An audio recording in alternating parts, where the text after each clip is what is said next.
Di episode sebelumnya, karena Wushu meminta pratinjau kepada Dusim untuk melihat jurig, Dusim lalu menggosok-gosok kedua tangannya dan menutup mata Wushu.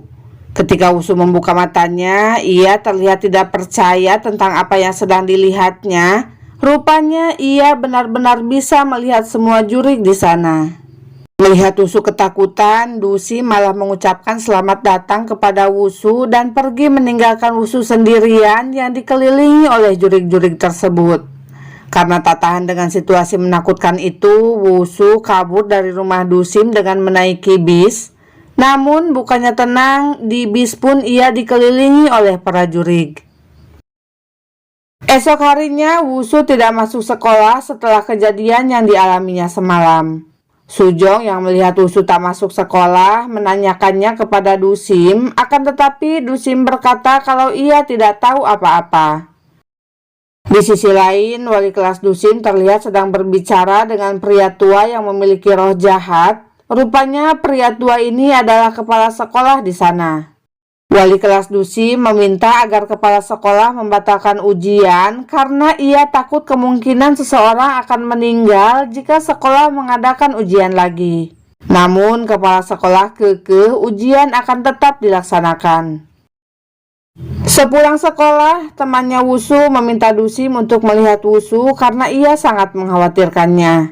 Temannya ini berkata kalau ia tidak bisa pergi ke rumah Wushu karena orang tua Wushu membencinya. Sementara itu, semua siswa bergosip karena Wushu pertama kalinya tidak masuk sekolah. Mereka berpikir kalau Wushu absen gara-gara Dusim. Kemudian saat berada di rumahnya, ibu Dusim berkata dirinya akan pergi ke rumah pimpinan Na karena anak mereka sedang menggila.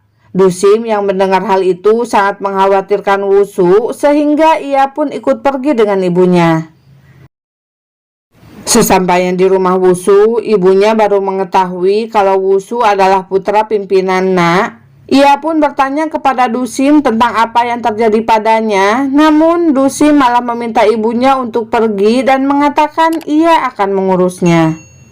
Setelah ibunya pergi, Dusim mengusir semua jurig yang ada di kamar itu dan menanyakan keadaan Wushu. Dusim memberikan sebuah jimat kepada Wushu agar jurig tidak bisa masuk ke kamarnya. Terlihat Wushu menanyakan bagaimana bisa Dusim bertahan melihat hantu-hantu itu, sedangkan dirinya tak kuasa menahan takut walau hanya semalam saja. Saat itu Dusim hanya memberi tips kepada Wushu agar Wushu mengabaikan jurig-jurig itu dan berpura-pura tidak melihatnya, maka mereka semua akan hilang dengan sendirinya. Ketika Wushu sudah baikan, mereka lalu keluar untuk menemui teman Wushu tadi. Saat mereka keluar rumah, seorang siswa terlihat mengawasi mereka, namun Wushu dan Dusim tidak menyadarinya.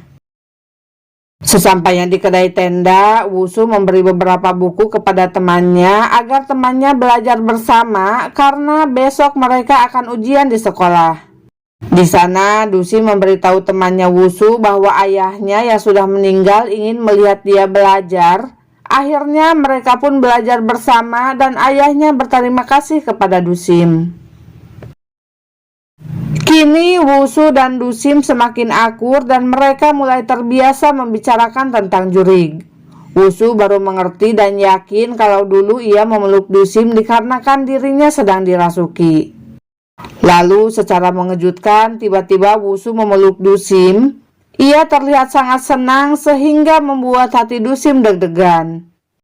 Ketika Wushu berlari pulang, Dusim pun menyadari perasaannya tersebut.